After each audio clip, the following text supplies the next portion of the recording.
Bon, les recommandations pour le développement de la filière laitière, bon, on a dit ça, mais si le pays pourrait avoir forcément une subvention significative de l'aliment concentré, c'est une bonne chose parce que ça a un coût assez président bas en Afrique du Canada. La distribution de matériel alimentaire, c'est dans les particuliers. Voilà toutes les suggestions en résumé pour pouvoir donner au ministère. Première exposé du professeur Bissou, qui sera suivi des exposés de Jean-Paul, qui va nous présenter l'ensemble des participants qui sont là. Et puis après, chacun fera quelques minutes, présentera ce qu'il fait pendant quelques minutes.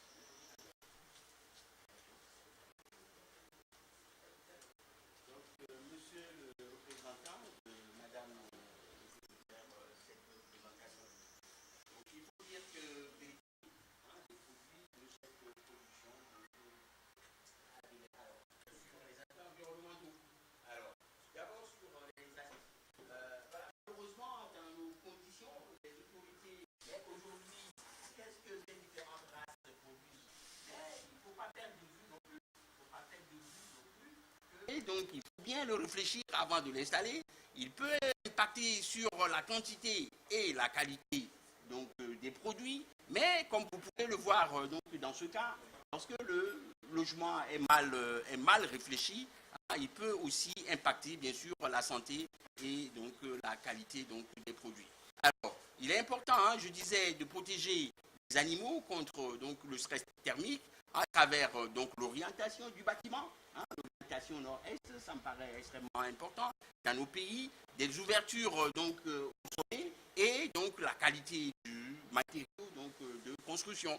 Dans certains pays, au niveau donc des petits éleveurs, ils utilisent le toit de l'étable donc comme grange où ils stockent de la paille, ce qui bien sûr concourt également à isoler le toit donc des installations donc solaires.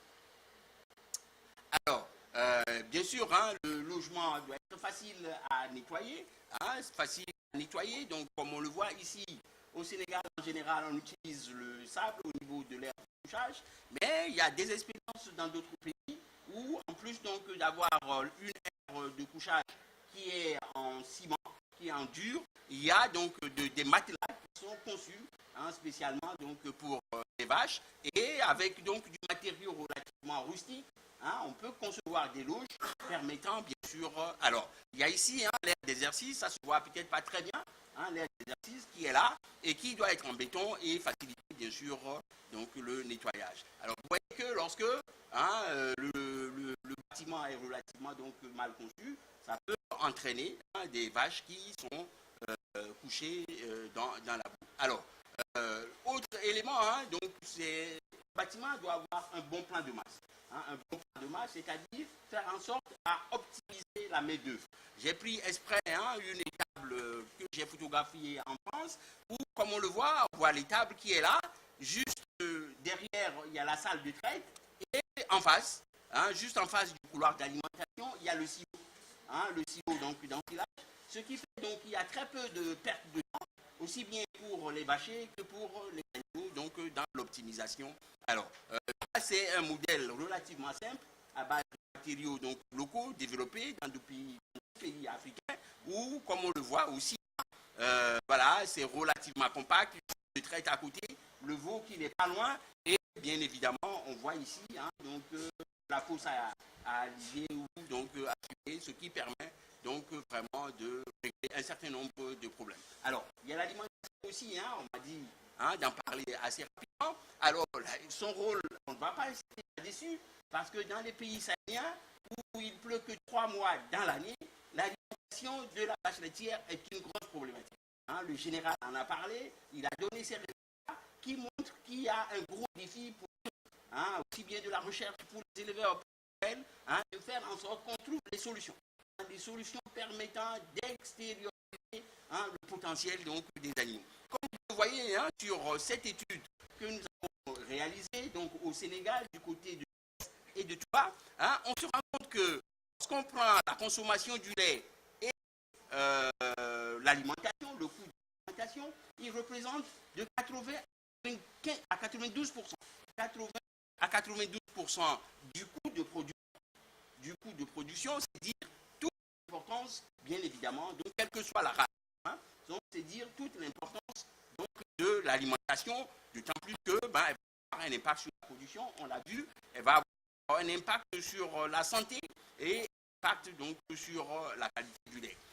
Quels sont les fourrages qu'on peut utiliser? C'est vrai, on parle beaucoup de culture fourragère au Sénégal, mais de gros défis par rapport à ça, en termes de problèmes fonciers, en termes donc de disponibilité aussi de l'eau et tout ça. Et pas perdre de vue, malheureusement, différents produits et sous-produits agricoles peuvent bien évidemment être valorisés en alimentation. Lorsque, pendant l'hivernage, vous circulez au Sénégal, vous allez trouver une verdure extraordinaire. Une verdure extraordinaire, et puis quelques temps après, tout sera disparu. Aujourd'hui, on a les moyens de faire que on valorise un peu mieux que ce dispositif dans l'alimentation des animaux. Ça, c'est quand même une grande question qu'il faut se poser. En tout cas, nous, au niveau de l'école vétérinaire du Dakar, nous sommes posés à travailler avec les acteurs pour voir quelle est la solution aujourd'hui pour l'alimentation des animaux. Bien évidemment, il y a un certain nombre de concentrés aussi qui sont disponibles, les concentrés du élément et j'en passe, et bien sûr, les minéraux et l'eau. Alors, j'insiste sur l'eau, on ne parle pas suffisamment. L'eau est disponible dans les étables à volonté. Parce que le lait, avant tout, c'est quoi? Et les animaux, tant qu'ils n'ont pas d'eau, ils ne peuvent pas bien manger, et au moment où ils peuvent bien manger, ils ne peuvent pas bien produire. Avoir à l'esprit, au moment de mise en place de l'étable, ou au moment du projet, de savoir qu'une elle peut consommer facilement jusqu'à 60 de lait par jour. 60 litres d'eau, oui, minimum. Donc, 60 litres d'eau minimum par jour. Ça, c'est dans des pays sahéliens. Tant qu'on a, donc, vraiment, ça peut être très important. Alors, l'alimentation, il y a de grands spécialistes sur cette donc, combiner à la fois des fourrages concentrés pour couvrir, bien évidemment, les besoins donc, des animaux, couvrir les besoins des animaux, mais faire également donc qu'ils soient relativement en bonne santé. Alors, ils sont de différents types. Les types de on peut faire des ratios complètes ou alors base avec le concentré. Alors, je peux un peu sur cette qui constitue donc la phase qui est péripartum. Le péripartum, en fait, c'est la période qui va précéder la mise bas et donc la période qui suit aussitôt la mise bas. Donc, la période qui précède donc, la mise bas, donc je mets ici, comme vous le voyez, la courbe de lactation. Donc on voit que très rapidement, le lait augmente jusqu'à atteindre un pic. Et ensuite, donc, on assiste à la phase de décroissance où on a donc chaque mois une baisse de autour de 8-10%. Alors, vous voyez tout de suite qu'on passe de zéro production de lait, donc un pic qui peut être très très élevé. Lorsqu'on prend l'appétit de la vache, donc peu avant la mise bas, eh bien cet appétit est au point le plus bas. Et cet appétit va augmenter relativement, assez lentement, et ensuite donc diminuer par la suite. Mais lorsqu'on prend les besoins de la vache, au moment où elle commence donc à produire du lait, on voit que ces besoins sont extrêmement élevés et augmentent assez rapidement. Et sont nettement au-dessus donc, de ce que permet donc l'appétit. Alors, il y a toute une phase où elle est en déficit énergétique et sur une phase où elle passe à un bilan positif. Alors, ça va se traduire par une baisse du poids. La vache va perdre donc, de l'état corporel avant, bien évidemment, donc, de remonter. Il est très important de bien gérer le péripartum, de bien gérer donc, le péripartum. Voilà. Donc, notamment au niveau du tarissement, éviter bien évidemment que la vache soit suralimentée, parce qu'il y a des risques de troubles métaboliques, mais aussi en début de lactation, il faut faire en sorte aussi que la vache couvre suffisamment ses besoins. Ne pas être sous-alimentée, parce que lorsqu'elle est sous-alimentée, eh bien, elle va pondre énormément et cela va se traduire par un intervalle de l'âge qui est plus long, Mais il faut éviter également d'apporter de façon très brusque le concentré, parce que bien évidemment, ça risque aussi d'être source de maladies métaboliques. Donc au total, et c'est là que je vais finir, il y a un outil précieux donc, de pilotage de l'alimentation chez la vache laitière, c'est la note d'état corporel. La note d'état corporel, donc au vélage, en fonction du niveau de production, 1000 litres ou donc 6700 litres, il faut être pour notre condition, 6500 litres, peut-être tourner autour de 3,5. Alors, donc, on va baisser, jusqu'à passer par un minimum autour de 4 mois après vélage, mais avant que la vache ne vèle à niveau, il faut qu'elle revienne donc, à 3,5. Voilà rapidement ramassé ce que j'avais à dire. Le temps nous est compté. Je vous remercie de votre attention. Merci. La Montbéliarde, on l'appelle une race mixte, et c'est écrit le cas là. Ça aide bien aux éleveurs à se maintenir en vie, puisqu'ils vendent un peu aux abattoirs. S'il vous plaît. Voilà, on avait visité cette ferme. Voilà, ça c'est le contenu. Voilà. Ensuite, Le budget, évidemment, c'est important. Du plus simple avec le petit chariot tailleur mobile. Après, en passant par une canalisation de vide, c'est le petit dessin qui est en haut à droite, et des pots avec un pulsateur. Éventuellement à la clé du dessus, ou alors carrément la salle de traite en fixe avec les animaux qui sont stockés dans les attentes avant et qui attendent leur passage pour entrer dans la salle de traite. Alors, différentes dimensions, on peut faire qu'un côté. Le frayeur, il est en bas, dans la fosse, et les vaches sont sur des quais, immobilisées. Donc plusieurs dimensions, on peut aller de 1x4, 1x5. Après, on peut mettre deux côtés, 2x4, 2x5, 2x6. Et puis après, on peut l'équiper différemment. On a une solution très économique, assez basique, mais économique et très intéressante au niveau tarif. Et puis après, en fonction de la taille des troupeaux, de votre technicité, de ce que tu veux faire, on peut faire. J'ai des brochures aussi. On va attendre.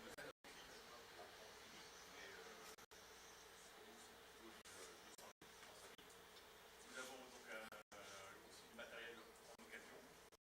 Et sur le Sénégal, nous apportons déjà du location. Nous avons un prestataire de service pour la maintenance. tiens, Romain, voilà. Merci. Donc l'intérêt de la synchronisation de la reproduction, donc c'est justement grâce à nos programmes, c'est de pouvoir réaliser des inséminations sur les vaches non cyclées. On sait Et c'est moi qui tiens le micro. D'accord. Et Tu poses des questions? Oui, voilà, vous allez vous présenter à notre micro. D'accord. Non, ça va, je tiens le micro. Ah ok, pardon. Ouais. Ok. Hein? Ah, faut pas que tu sois trop devant. Ah, c'est non, bon? non, c'est Ok. non, Donc Marjorie Bouchier, représentante chez Seva sur l'Afrique intertropicale, sur tout ce qui est la gamme ruminant, donc la partie technique sur la gamme ruminant. Donc voilà, aujourd'hui on fait partie des partenaires sur la journée qui a été organisée avec des visites d'élevage en marge du salon. Et donc l'intérêt de cette journée, c'est vraiment, bon, il y a une partie apporter un petit peu d'expertise technique, mais le gros objectif de cette journée, c'est vraiment de montrer aux Sénégalais les différents intervenants extérieurs qui peuvent les aider à développer la filière lait au Sénégal. Donc on a vu, il y a des gens sur la partie nutrition, des gens sur la partie bâtiment, des gens sur la partie insémination avec Copex et évolution. Et donc c'est va sur la santé. voilà, c'est va sur la santé animale, avec donc les deux gros points qui ont été développés aujourd'hui. Donc c'est notre expertise sur la partie gestion des trypanosomoses. Donc on a fait des démonstrations ce matin avec le test Veridiag. Donc c'est un test qui a été développé par Seva, c'est une première mondiale. C'est la première fois qu'est développé un test de détection rapide de la trypanosomose en Afrique. Donc c'est un test qui marche sur le même principe que les tests pour la malaria. On met une goutte de sang, le sang va migrer et on va voir le résultat qui va apparaître et qui va permettre de savoir si la vache est infectée par des trypanosomes. Et donc ensuite, après, de traiter donc avec les différents produits qu'on peut proposer, le Veriben, le Veridium et un nouveau produit qu'on vient de sortir qui s'appelle le Veril, qui est une combinaison entre un antitrypanosome, trypanosomias, pardon, et puis un un produit qui va gérer tout ce qui est parasites gastro-intestinaux. Donc on va avoir une double action en un seul traitement, on va avoir une action sur les parasites intestinaux et sur la trypanosomose. Donc Et quand tout ça va être disponible? là, c'est disponible déjà chez nos distributeurs. Le Veridiag est disponible, le Veril est disponible. Donc voilà, c'est des choses qui sont disponibles sur le terrain et accessibles aux éleveurs, exactement. Et l'autre point qu'on a développé aujourd'hui, notamment sur cette ferme, c'est la partie reproduction. Donc on a vu qu'il y a des personnes qui sont présentes sur la partie insémination, donc avec Copex et Évolution. Et nous, l'intérêt le rôle que peut jouer Ceva sur la reproduction, c'est justement au travers de ces programmes de synchronisation des chaleurs. Donc on a des programmes avec des hormones qui sont dédiés à l'Afrique, qui ont été spécifiquement développés pour l'Afrique et qui vont permettre d'une part de synchroniser les chaleurs, donc c'est d'avoir tous les animaux ou un groupe d'animaux qui viennent en chaleur au même moment. On va pouvoir aussi traiter tout ce qui est problème de cyclicité. Donc sur des animaux non cyclés, on va pouvoir faire des inséminations. Et le gros intérêt, c'est surtout qu'on va s'affranchir de la partie détection de chaleur, qui est une grosse problématique en Afrique, puisque dû au stress thermique, aux problématiques d'alimentation, de parasitisme et aussi d'état des animaux, on a des grosses difficultés pour détecter les chaleurs, notamment sur les souches locales qui vont peu exprimer les chaleurs. Et donc, avec nos protocoles, l'intérêt, c'est qu'on sait à telle date, notre animal va venir en chaleur, on n'a plus besoin de détecter les chaleurs et on peut appeler l'inséminateur, lui dire, bah voilà, lundi prochain, tu peux venir, je sais que tu pourras inséminer tel nombre de vaches sur mon cheptel.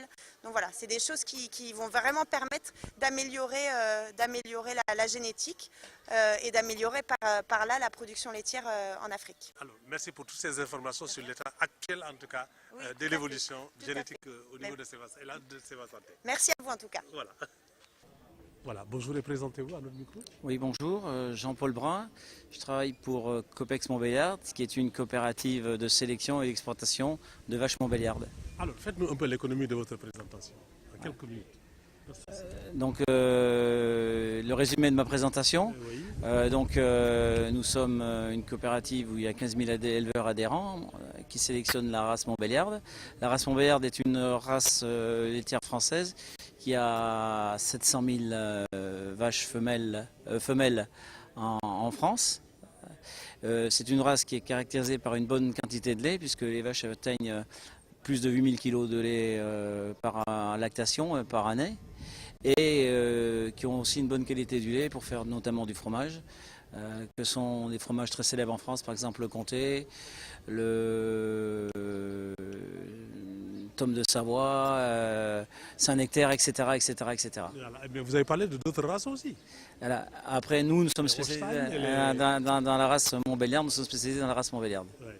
Voilà. Alors, vous ne vous occupez que de la race montbéliarde. Principalement. Après, nous avons quand les gens ont besoin, on a des partenaires qui fournissent de la Holstein ou de la Normande, et ça nous permet de faire des convois ensemble. Alors, quelle est-il votre présence, n'est-ce pas, dans le continent de manière générale et au Sénégal en particulier? Alors, dans le continent, la présence est très importante, puisque si on regarde l'Afrique du Nord, le Maroc et l'Algérie, c'est à peu près 5 à 6 000 génisses exportés par an dans ces pays-là depuis des années et des années. Et sur l'Afrique subsaharienne, c'est d'abord de l'insémination artificielle que nous faisons, que nous avons travaillé avec des métis. Sur des métis, on a fait des métis à travers les races locales que sont la Ndama ou les zébus, et donc nous avons amélioré les cheptels pour avoir des animaux un peu plus productifs, notamment au niveau du lait ou au niveau de la viande. Et puis dernièrement, en Afrique subsaharienne, et notamment au Sénégal, qui est le leader par rapport à ceci, des importations d'animaux exotiques, comme vous dites ici, que sont la race montbéliarde, et qui permettent d'aider à la création de la filière lait, qui est indispensable pour avoir une certaine autonomie en protéines animales à votre pays. La race montbéliarde est bien prisée au Sénégal? La race montbéliarde est bien prisée au Sénégal, puisque c'est une race qui résiste un peu mieux que les autres à la chaleur. Et c'est une race qui valorise bien les fourrages grossiers. Et donc ça veut dire que plus on favorise les fourrages grossiers, plus la race est économique. C'est-à-dire qu'en fait, quand on ne fait pas appel à des moins de concentrés et qu'on fait appel à de la fanne d'arachide, à du tourteau de coton, du foin ou à du sorgho, c'est plus rentable pour les éleveurs. Et c'est une race aussi qui est bien prisée parce qu'elle accepte un petit peu plus que les autres races les erreurs de gestion. Alors, quels sont les enseignements qu'il faut tirer de cette visite? Les enseignements qu'il faut tirer. Et quel de son objet d'abord et Ouais, quels sont les enseignements qu'il faut en tirer? L'objet, c'est déjà de montrer que c'est possible de faire du lait au Sénégal, puisqu'il y a des gens les 5 fermes qu'on a visitées ou qu'on va visiter sont des fermes qui réussissent, d'ailleurs quelle que soit la race. Et ce sont des éleveurs passionnés, des entrepreneurs passionnés, donc qui produisent déjà du lait, qui démontrent qu'en milieu tropical, et notamment au Sénégal, c'est possible.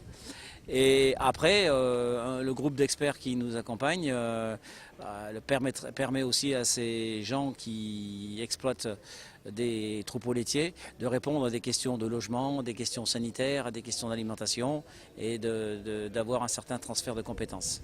Et quel est l'enseignement que vous tirez, étant donné que la visite tire presque à sa fin? L'enseignement que je retire et que j'ai retiré à plusieurs fois des visites, c'est que les éleveurs ici sont passionnés et méritent d'être un petit peu épaulés pour qu'il y ait encore un succès plus éclatant et qui permette à ce que d'autres gens emboîtent le chemin et que vous ayez une réelle filière laitière. Et c'est aussi, le Sénégal étant pionnier, c'est aussi un peu une école pour tout le reste de l'Afrique de l'Ouest. Et à court terme, quelle aide allez-vous apporter? Notre présence et notre fourniture d'animaux de qualité et notre présence pour, comme aujourd'hui, pour aiguiller et chacun dans son domaine pour conseiller ces éleveurs. Alors, est-ce qu'il y a une question qui vous paraît importante que je n'ai pas demandé? Non, vous avez fait complet. Merci. Bonjour mon général, présentez-vous à notre micro. Je vous tiens le micro. Voilà, général Badiké Seck, à la retraite, ancien pilote de l'avion de commandement, converti en éleveur. Vous êtes alors, mais cette transition, alors des airs, alors aujourd'hui, vous êtes dans, je ne sais pas comment il faut l'appeler, vous êtes en campagne. Qu'est-ce qu'il faut expliquer? Comment il faut expliquer ça? Il faut dire une transition des cieux vers le plancher des vaches. Mais on revient toujours sur terre. Hein? Voilà. Alors donc... c'est quel genre d'atterrissage ça? Ben, un atterrissage en douceur, Voilà. hein, très agréable. Voilà. Mais il y a une petite présentation de votre ferme. Voilà, donc c'est la ferme moderne de Bout, qui est, comme son nom l'indique, à Bout, où nous faisons de l'élevage de vaches laitières, production également de fruits et légumes et de volailles. Mais l'activité phare, comme j'aime à le dire, c'est la production laitière. Pour ce faire, nous exploitons des vaches de race exotique, notamment Montbéliard et Holstein. Et le lait que nous produisons ici est également transformé en produits finis, notamment les caillés, yaourts à boire, les pasteurisés, les crèmes pasteurisées, crème fraîche, etc. Alors, il y a combien de vaches pour tout ça? Bon, il y a une vingtaine de vaches. Bon, nous avons préféré avoir un nombre réduit pour un effectif bêtisable, pour une meilleure synchronisation, surtout pour la reproduction et conséquemment la production laitière. Et quelle est la production? Bon, la production pour l'instant n'est pas au top parce que ce sont des vaches très très performantes, mais comme elles viennent d'arriver au Sénégal, elles sont arrivées il y a un peu moins d'1 an, le temps qu'elles s'acclimatent, etc., nous misons surtout sur la prochaine lactation pour vraiment atteindre les performances dont elles sont capables. Et l'alimentation, c'est facile? Bon, l'alimentation, c'est un peu le gardien de la chose parce que ce sont des vaches qui mangent beaucoup. Il faut essayer de trouver une ration équilibrée qui leur permette de donner le maximum de lait. Bon, nous essayons ici de réduire les coûts en produisant sur place ce que mangent les animaux. Surtout donc le fourrage. Nous faisons la culture fourragère, notamment de la luzerne, du padicum, du mélange fourragé, du maïs. Et à cela, nous ajoutons des concentrés qui sont achetés localement pour nourrir les animaux. Et leur adaptation a été difficile? Oui, bon, disons, ça s'est plus ou moins bien passé ici, contrairement à ce qu'on a appris dans d'autres fermes. Bon, ici, quand même, les conditions, je pense, sont acceptables. Les étables ont été bien conçues. Sur la vingtaine que nous avons reçue, on n'en a perdu qu'une seule. Bon. elles sont arrivées à un moment de l'année, à une période de l'année où les chaleurs commençaient, c'était au mois d'avril. Et voilà. Donc, les pics de chaleur, ça n'aurait pas fait beaucoup de bien.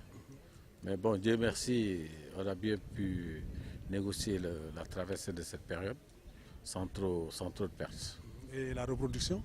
Bon, la reproduction, nous y travaillons. C'est d'ailleurs des points les plus importants parce que le lait, ça vient quand la vache fait un veau. Donc il faut travailler la reproduction. Et le but, c'est d'avoir un veau par vache tous les ans. Alors cette visite aujourd'hui, en tout cas des experts français et sénégalais, quel bénéfice vous en tirez? Bon, d'abord un grand honneur que notre association, l'ADIPEL, nous a fait cet honneur-là de choisir la ferme de Pout pour accueillir cette très forte délégation. Nous en remercions le président Amba, qui est le président de notre association, pour avoir choisi notre ferme pour abriter cette journée porte ouverte qui est très importante à plus d'un titre, dans la mesure où vraiment nous avons ici un panel d'experts intervenant dans tous les domaines concernant la production laitière, allant de la reproduction à la santé animale, à l'alimentation, à la conception des logements, etc. Vraiment tout le spectre est couvert. Donc c'est très bénéfique pour nous autres exploitants de vaches laitières pour pouvoir recueillir les bonnes informations et pouvoir faire en sorte que quand même l'exploitation soit la plus rentable possible. Alors, pour ne pas dire le mot de la fin, est-ce qu'il y a une question qui vous paraît importante que moi j'ai oublié de vous poser? Bon, je pense qu'on a un peu parcouru la question. En tout cas, ce qu'il faut retenir, c'est que, comme vous l'avez dit tout à l'heure, tout le monde se demande comment de pilote à... Mais pour moi, enfant de Liguère qui est par excellence voilà, la zone qui est la capitale de la zone sylvo-pastorale. Donc c'est tout naturellement que après mes services, voilà, que je me reconvertis. L'étonnant est comment l'enfant de Liguère a pu en tout cas s'envoler dans les airs. Ah ben ouais, ça c'est autre chose. Merci mon C'est une autre histoire.